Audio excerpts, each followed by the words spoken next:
ఓం శ్రీ గణేశాయ నమః. ఓం శ్రీ గురుభ్యో నమః. ఓం శ్రీ మాత్రే నమః. నమస్కారం అండి అందరికీ. Welcome to my YouTube channel Sri Manju spiritual. శ్రీ మాత్రే నమః. మనము శ్రీ లలితా సహస్రనామ స్తోత్రనామాలకు ప్రతిపదార్థాలు తెలుసుకుంటున్నాం కదా, శ్రీ మాత్రే నమః. కానీ అంతకంటే ముందుగా మీరు గనక మన ఛానల్ని ఇప్పటి వరకు సబ్స్క్రైబ్ చేసుకోకపోతే వెంటనే చేసుకొని పక్కనే ఉన్న బెల్ ఐకాన్ని నొక్కి ఆల్ వీడియోస్ సెలెక్ట్ చేసుకుంటే మేము ఇలాంటి వీడియోస్ అప్లోడ్ చేయగానే ముందుగా మీకు నోటిఫికేషన్ వస్తుంది. అలాగే వీడియో ఎక్కడ కూడా స్కిప్ చేయకుండా చివరి వరకు చూస్తే మేము ఏం చెబుతున్నామో మీకు పూర్తిగా అర్థమవుతుంది. ఇప్పుడు ఇంకా వీడియోలోకి వెళ్ళిపోదాము. శ్రీమాత్రే నమః. 562 నామము మోహిని.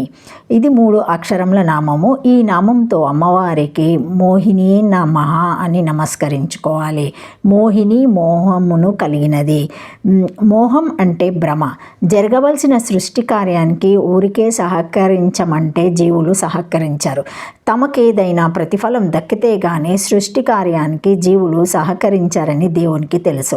అందువల్ల కామ పరితృప్తి సెక్స్ని ఎరవేసి అంటే పన్నంగా పెట్టి జీవుల చేత తన సృష్టి కార్యాన్ని జరుపుకుంటున్నప్పుడు సృష్టి కార్యనిర్వహణలో కలిగే కామ పరితృప్తిని మోహం అని అంటారు.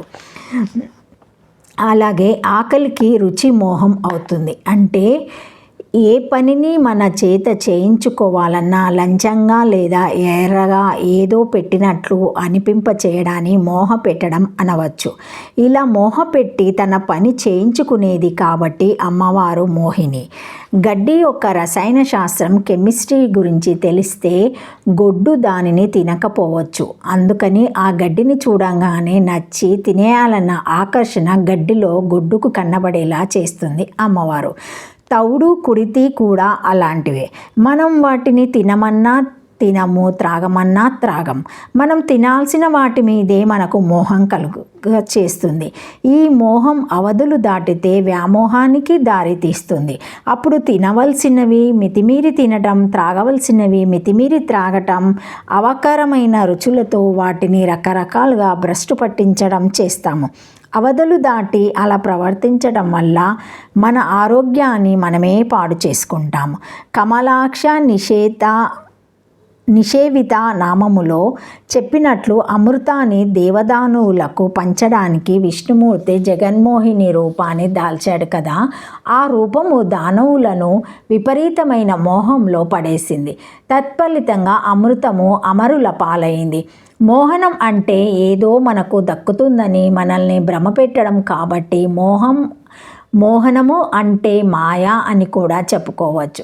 కాబట్టి ఆ మోహనానికి బీజాక్షరం మాయ. బీజమైన హ్రీం అవుతుంది. ఈ హ్రీములో హాకార, రాకార, హీం కారాలుంటాయి. ఇవి వరుసగా నిశ్వాసాన్ని, నాదాన్ని, శక్తిని సూచిస్తాయి. ప్రకృతిలో ఉండే శోభ, వైభవం, ఉత్తేజ, ఉత్సాహాలను కలగచేస్తే మోహ, వ్యామోహాలు, ఉద్రేకాలను కలగచేస్తాయి. ఈశ్వరుడు జగతంతా నిండి ఉన్నప్పటికీ ఈశావాస్యమిదం సర్వం ఈశావాస్యోపనిషత్తు ఆ ఈశ్వరుడు కనబడకుండా పంచభూతాలే కనబడేటట్లు చేయడం కూడా అమ్మవారి మోహన ప్రక్రియ క్రిందకే వస్తుంది. మోహనమును కలగచేయున్నది అని ఈ నామము. శ్రీమాత్రే నమః. మోహాయాతీతి మోహిని తదుక్తం లఘు నారదదియ పురాణే యస్మాదితం జగత్స్థార్వం త్వయా సుందరీ మోహితం మోహిని త్వెహత్తాయ నామ స్వగ్నోతం భవిష్యతి ఇతి అదావా అమృతమదనే యదిష్టనవ మోహిని రూపం ధృతం ప్రహరణ దీతైరే నివాసనపురే నివాసతి యదస్య ఏవ అభేద భావనాయ వ్యక్తిమాపన్నం తదుక్తం బ్రహ్మాండ పురాణే అదో ప్రాదుర్చాభుశక్తి బ్రాహ్మణో ధ్యానయోగత ప్రకృతిరమణ సాఖ్యాత దేవనం ఇష్టసిద్ధత. ఇష్టసిద్ధత. శ్రీమాత్రే నమః. జగతంతను మోహింపచేయున్నది మోహిని అవతార స్వరూపమును పొందినది. లఘు నారద పురాణంన ఓ దేవి, నీవు లోకములను నన్నిటినీ మోహపెట్టుచున్నావు కనుక ఈ గుణము చేతనే మోహిని అను నామము నీకు కలుగును అని చెప్పబడినది. లేదా దేవదానవుల అమృతోత్పత్తి కాలంన విష్ణువు మోహిని రూపమును ధరించి ప్రవహార నది తీరమండలి నివాసపురమున నివసించుచుండెను. ఈ దేవియే మోహిని రూపముగా ప్రత్యేక వ్యక్తిత్వమును పొందింది. ఈ రెండింటికి భేదము లేదు. ఈ విషయము బ్రహ్మాండ పురాణమునందు కలదు. పరమాత్మ ధ్యానము చేయుచుండగా ఆ ధ్యానం నుండి మొట్టమొదట ఒక శక్తి కలిగెను. దానికి ప్రకృతి అని పేరు పెట్టారు. అది దేవతలందరికీ కోరికలను నెరవేర్చును.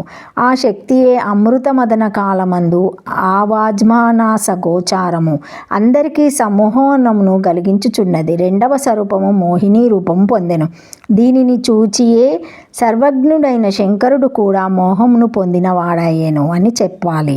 ఆ గ్రంథమందే మరి యొక్క అధ్యాయమందు మోహిని రూపమును వర్ణించుచు పరమాత్మ ధ్యానించుచు తనయందే అభేదమును పొంది ఉన్న ఒక రూపమును కనుగొనెను. ఆ రూపమునే ధ్యానించుచు చూచి మనసులో కొంచెము నవ్వుకొనెనని కలదు. ఈ గాథను బట్టి మూలా ప్రకృతి స్వరూపము అయిన శక్తికిని మోహిని అవతారమునకు భేదం లేదని తెలియచున్నది. ఇది 3 అక్షరముల నామము. శ్రీమాత్రే నమః. శ్రీమాత్రే నమః. శ్రీమాత్రే నమః. 563 నామము ముఖ్య. ప్రతిపదార్థం ముఖ్య. అన్నిటికంటే మొదట పుట్టినది, ముఖ్యమైనది, ముఖ సంబంధమైన వాగ్దేవి.